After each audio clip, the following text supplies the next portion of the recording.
Hello, my name's Chris, and if you saw my first video, you know that I recently went through an amputation of my lower right leg below the knee. Now, I want to start this by saying I don't claim to be an expert. I'm not offering expert advice. I'm just telling you about my experiences with all this and personally what's happened to me. Now, if you watched my first video, which I will link right over there, I don't know how that works. I've never done that. But it should be linked at the top there. If you watch my first video, you'll know that I went through the amputation and I shared my thoughts and emotions while it was happening. Um, and I think you should go back and watch that if you haven't. It'll tell you a lot about my minds. Now, before I get started with the question and answer, I posted, on social media the other day that this actually happened. I kept it kind of a secret from a lot of people. And it wasn't because I didn't want people to know, it's because I didn't know how to mentally handle it myself. And so I didn't want people coming up and telling me they were sorry or giving me their condolences when I didn't even really know how I felt about it quite yet. But I do have some thank yous I want to say. So every single one of you on social media that have commented, liked, shown their support, I love you for it. You guys are awesome, and you guys are going to keep me going. But if you keep doing that, I'm not asking for likes. I'm not asking for that. But I'm saying your support will keep me going. And I think that that's going to be important to help. And I also have to say thank you to my coworkers. There's a core group of coworkers that I told about this, people that I trust and that I've known for a while. And they were very supportive through all of it. And I promise I'm not trying to kiss my boss's butt, but I got to thank Susie. She is going through a similar thing. She didn't lose her leg, but she's going through a leg issue from a sledding accident earlier this year. And I feel like we've kind of emotionally bonded over that a little bit, if that makes sense. We're both dealing with hospital issues and learning to walk again. She's been in a lot of pain and been in a walker and been in a wheelchair and all of it, and is still struggling with it now. And then the last group I really want to thank are the doctors and nurses. I have a great foot doctor, and Dr. Fern. Um, and I'm not trying to endorse or anything. I'm just saying I've had great experiences. If you know this doctor, maybe you've had not so great experiences, but me personally, he's been incredible, and I would recommend him to anybody. And also the staff at Union Hospital, the third floor nurses. I love you all. You guys were great. Sneaking me Diet Coke or bringing me a big cup of water or just hanging out in my room and talking to me. One night I had a 30-minute chat with a nurse just about life and kids and all of that. And I didn't mention my family here, but I kind of thanked them in my first video. Obviously, my family's been so supportive, and Amy's been a rock star. Alex has even been supportive. So watch my first video, and you can see a little bit more about that. Now, what are my next steps here? So I have an appointment with I should probably learn how to say this, prosthesist, I don't know. The person that's going to do my prosthetic next week. And I have no illusions. I know it's not going to be a fitting or anything. It's just an initial meeting, I believe, just to kind of get to know each other and let me know what to expect. So that's on Tuesday, and I'm pretty excited for that. I want to get that ball rolling as quickly as possible. Honestly, my only concern with it is it how much insurance will cover. That's been kind of weighing on my mind a little bit. I hope insurance will cover the prosthesis because I know those things can be, from what I see online, upwards of like 20 grand. They're in the tens of thousands of dollars range. So let's hope my insurance helps me out with that. And now I want to get to some frequently asked questions. And the reason I want to do this is because some people have asked me questions, but I also, think that in my case, if you see somebody with with no leg or prosthesis, people are a lot of times feeling awkward or they're afraid to ask, or they're they're just curious. They want to know what happened, or they want to know how it feels, but it doesn't feel polite to ask.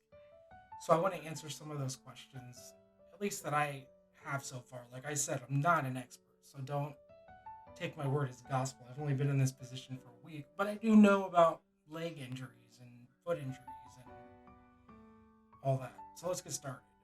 So the first question I get, well, the most frequent question I get is, do I have the phantom pain? Like, does it hurt?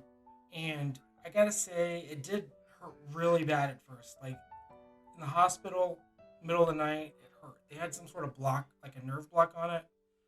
But it still hurt pretty badly in the hospital. I was taking pain medicine, all that. Got home, still hurt for the first day or two. But then we put on what the people that'll do my prosthesis call a stump shrinker, which sounds a little insensitive, but I mean, I don't really care. But what it does is it goes on my leg and it provides like pressure to where the stump is. And the pressure helps. I mean, I haven't had any significant pain since the pressure has been there. I did have the other night. I was in bed and I had an itch on my foot.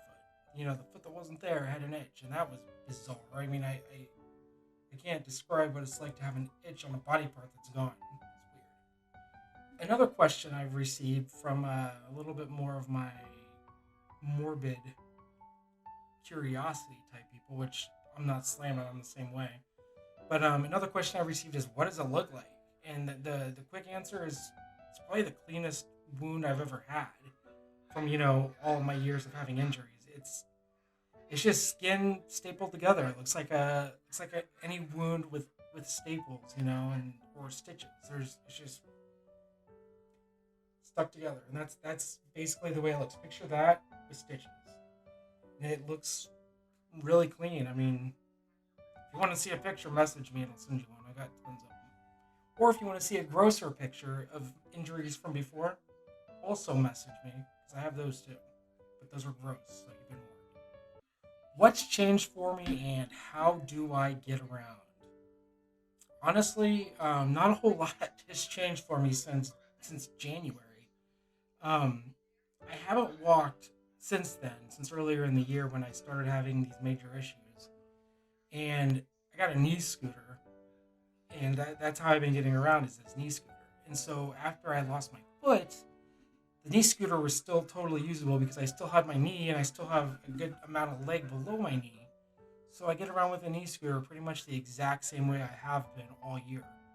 The only thing that I'm still struggling to figure out how I'm gonna do is drive somewhere by myself. Um, it is my right foot, so there's that challenge with the gas pedal, but I've been driving with my left all year. But the main problem will be getting my knee scooter out of the car and built with one leg. And that I don't know how I'm going to do yet. So I'm still working on that. I'll figure it out if I need to. I just haven't I haven't needed to yet. So what's the hardest part of all this? Honestly, for me, it's the feeling like I'm a burden. I talked about that again in the first video a little bit. I feel like I'm making it harder on people, and I don't want to do that. So it's the harder part for me is not the physical part. I've been dealing with like this kind of problem for years, not being able to put weight on this foot or whatever.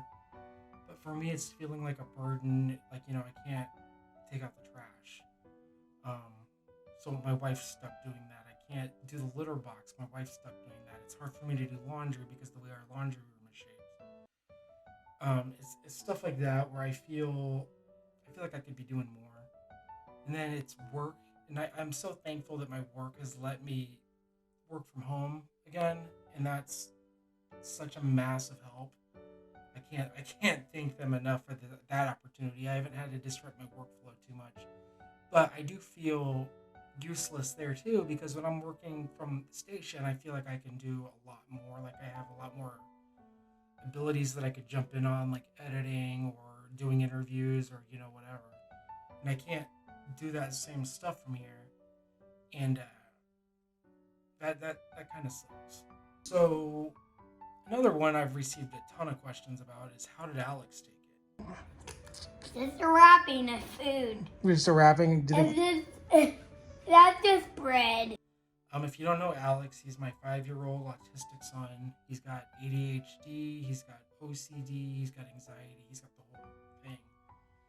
So when I go to the hospital, his anxiety always spikes. He hates when I go in there. Obviously, he can't because he's too young to visit. The hospital restrictions from COVID make it so visitors have to be 18 or 17 or 18 and older, so he can't visit. That bugs him.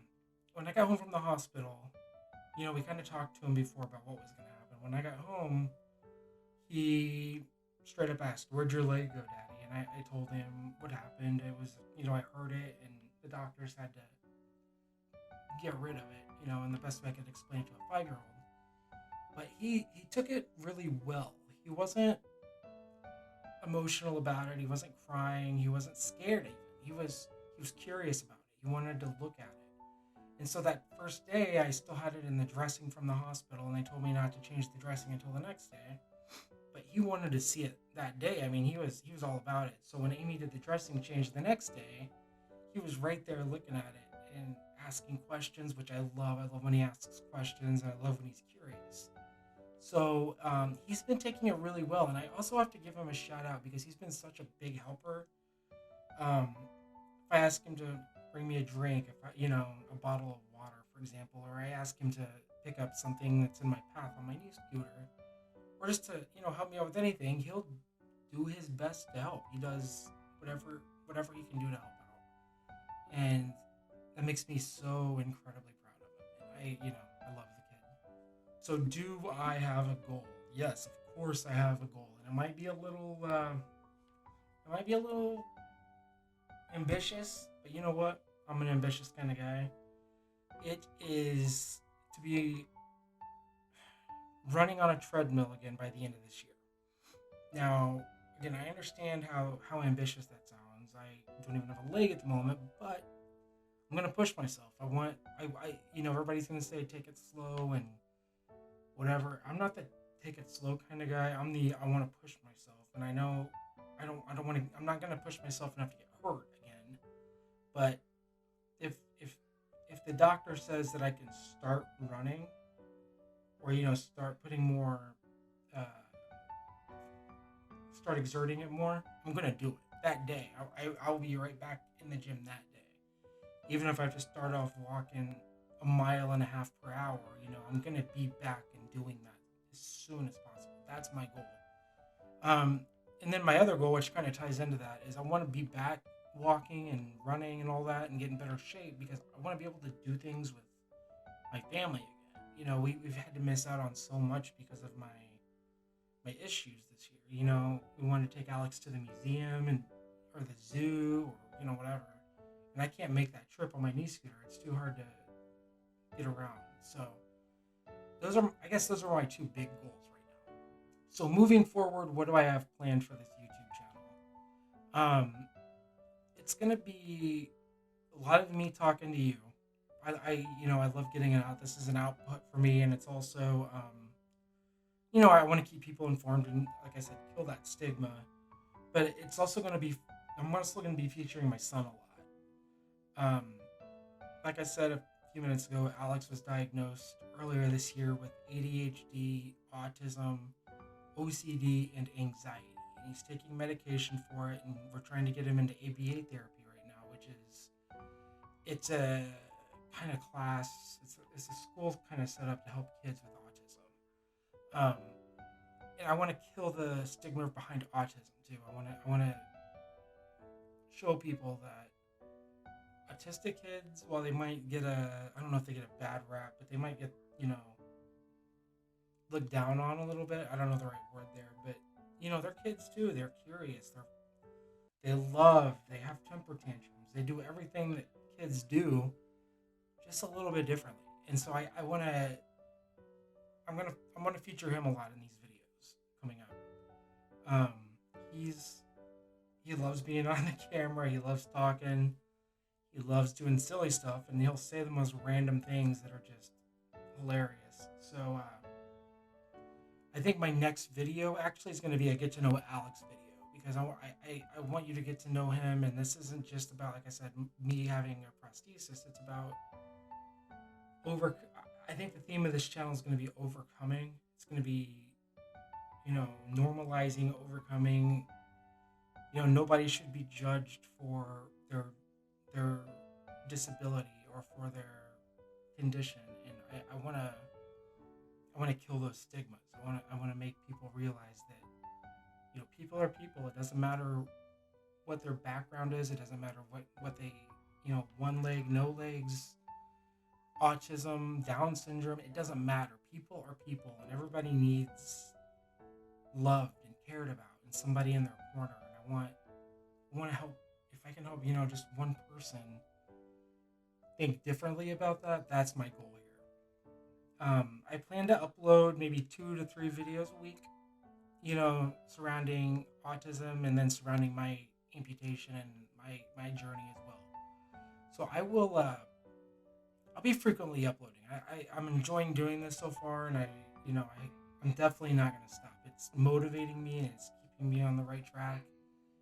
Um, I can't wait to share my journey with you. So I guess as YouTubers always say, it always makes me gag in my mouth a little bit when I hear them say, "But like and subscribe." Truthfully, like and subscribe because I want you to follow along on this journey with